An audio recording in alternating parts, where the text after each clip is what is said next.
बहुत समय पहले की बात है। एक दिन रमेश सरपंच के बगीचे में साफ सफाई का काम कर रहा होता है। पूरा दिन मेहनत करने के बाद जब वो रात को वापस आता है, आप हाथ मुंह धो लो, मैं जब तक खाना लगाती हूँ। माँ, आज आपने खाने में क्या बनाया है? आज बना है आलू गोभी। क्या माँ, जब देखो आलू गोभी। मुझे तो मुर्गा खाने का बहुत मन है, पर माँ रोज रोज आलू गोभी बना देती है। ठीक है, आज ये आलू गोभी खा लो, कल मैं मुर्गा ले आऊंगा, फिर खूब पेट भर कर खाना। काफी रात हो जाती है, सब लोग सो जाते हैं। उसके बाद एक भूत उनके घर में घुस आता है और ऐसे घूम रहा होता है जैसे किसी की तलाश में है। ये इस गांव का आखिरी घर था, पर अब इस घर में भी कोई मुर्गी नहीं है। अब मैं क्या करूं?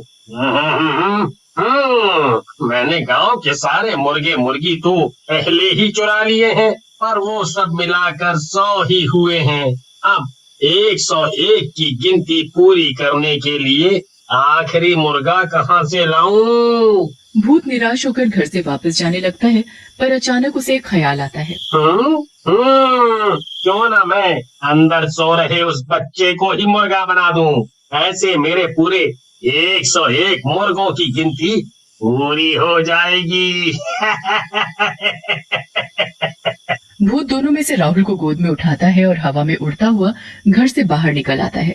राहुल इतनी गहरी नींद में होता है कि उसे पता ही नहीं चलता कि उसे किसी भूत ने उठा लिया है। भूत उड़ता हुआ उसे एक घर में ले जाता है। उस घर में बहुत से मुर्गे मुर्गियां पिंजरों में बंद चिल्ला रहे होते हैं।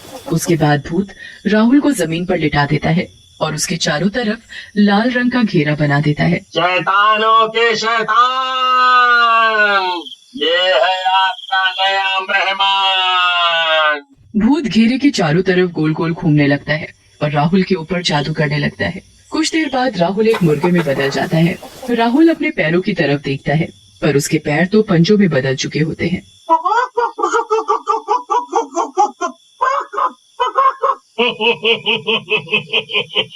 आखिर हो ही गए मेरे पास पूरे 101 मुर्गे। अब मैं कल से इनको गांव वालों को खिलाऊंगा, और जिस दिन ये सारे मुर्गे खत्म हो जाएंगे, उस दिन मैं इस दुनिया का सबसे शक्तिशाली भूत बन जाऊंगा। अगले दिन भूत अपनी दुकान खोलकर बैठ जाता है और गांव वालों को मुर्गे बेचने लगता है। दूसरी तरफ अगली सुबह रमेश वापस सरपंच के घर काम करने के लिए निकल रहा होता है। मैं जा रहा हूँ, शाम को आते वक्त राहुल के लिए मुर्गा लेता आऊंगा। जी ठीक है। रमेश काम पर चला जाता है और कमला अपने घर के कामों में लग जाती है। किसी को अभी तक इस बात का एहसास भी नहीं होता कि राहुल घर से गायब है। राधिका भी उठकर घर के काम में अपनी माँ का हाथ बटाने लगती है। राधिका, जरा इस राहुल को जाकर उठाना तो। दिन चढ़ाया है पर ये लड़का अभी तक सो रहा है। नहीं माँ, मैं जब उठी तब वो अपने बिस्तर पर था ही नहीं। वो जरूर अपने दोस्तों के साथ खेलने गया। आप उसे कुछ कहते नहीं हो ना, इसलिए अपनी पढ़ाई लिखाई छोड़कर बस खेल कूद में ही लगा रहता है। अब मैं क्या करूँ, ये सुनता भी तो नहीं। आज आने दे इसे, अच्छे से इसकी खबर लूंगी। कमला और राधिका फिर से अपने कामों में लग जाते हैं। काफी देर हो जाती है। दिन के खाने का भी वक्त हो जाता है, पर राहुल घर नहीं आता। अब कमला और राधिका को राहुल की चिंता होने लगती है। इतनी देर तक तो कभी बाहर नहीं रहता। राधिका बेटा, तू जरा जाकर तो देख कि कहाँ खेल रहा है ये लड़का। जी माँ, आप चिंता मत करो, मैं अभी उसे पकड़ कर लाती हूँ। राधिका गांव में हर जगह राहुल को ढूंढने लगती है और उसके सारे दोस्तों के घर जाकर भी उनसे राहुल के बारे में पूछती है, पर राहुल का कुछ पता नहीं चलता। वो घर आकर अपनी माँ को बताती है तो वो और ज्यादा परेशान हो जाती है। अब तो इनके आने का इंतजार करना पड़ेगा, वो आएंगे तभी कुछ होगा। दोनों रमेश के आने का इंतजार करने लगते हैं और रमेश इस बात से अनजान कि उसका बेटा राहुल कहाँ है, वो सरपंच के बगीचे में काम कर रहा होता है। काम खत्म करने के बाद रमेश घर आने लगता है। तभी उसे याद आता है कि उसे राहुल के लिए मुर्गा लेना है। वो मुर्गा खरीदने जा ही रहा होता है कि तभी उसे आवाज आती है, मुर्गे की मीट ले लो, मुर्गे की मीट। अरे, यहाँ कौन मीट वाला आ गया? खैर, मुझे क्या, मुझे तो मीट लेने से मतलब है। रमेश मीट की दुकान पर जाता है, जहाँ वो भूत एक आदमी के भेष में दुकान पर बैठा होता है। उसकी दुकान में खूब सारे पिंजरे होते हैं, जिसमें उस भूत ने अपने सारे मुर्गों को बंद कर रखा होता है। अरे भाई, ये दुकान पहले तो यहाँ नहीं थी। हाँ भाई साहब, मैंने आज ही ये दुकान खोली है। अच्छा, ये तो अच्छी बात है। चलो मुझे एक ताज़ा मुर्गा काट कर दे दो। आदमी के भेस में वो भूत सबसे पहले राहुल को ही पिंजरे से गर्दन पकड़कर बाहर निकालता है। राहुल अपने पापा को देखकर जोर जोर से चिल्लाने और फड़फड़ाने लगता है।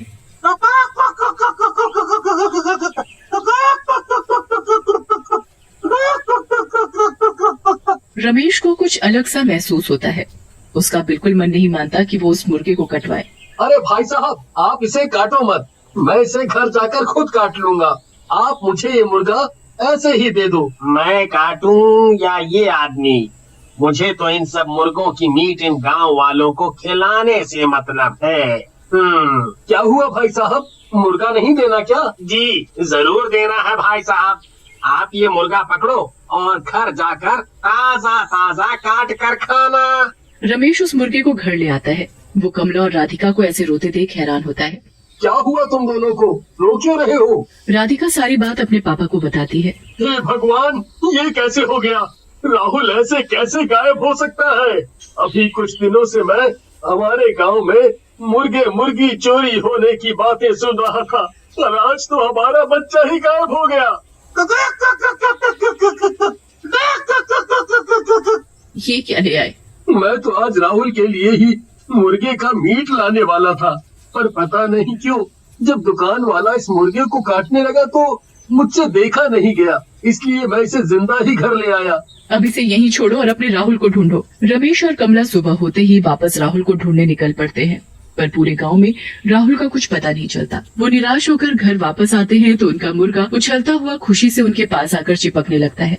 क्या मुसीबत है ये, हटाओ इसे मेरे पास से। एक तो मेरा बेटा नहीं मिल रहा और ऊपर से ये मुसीबत। बहुत दिन गुजर जाते हैं पर राहुल का कुछ पता नहीं चलता। यहाँ भूत रोज दिन में अपना भेस बदलकर अपनी मुर्गे की दुकान खोलकर बैठ जाता है और जादू किए हुए मुर्गों का मीट लोगों को बेचने लगता है। काफी दिन हो जाते हैं और भूत के सारे मुर्गे खत्म हो जाते हैं, पर अभी भी उसमें वो शक्ति नहीं आती जो आनी चाहिए थी। कुछ तो गड़बड़ है। मैंने तो पूरे 101 मुर्गों की बलि देकर लोगों का उनका मीट खिलाया है, फिर मुझ में वो शक्ति क्यों नहीं आ रही? आखिर कहाँ कमी रह गई? भूत यहाँ वहाँ घूमने लगता है और उसे अचानक राहुल के बारे में याद आता है कि उसने बस उसी मुर्गे को बिना काटे बेच दिया था।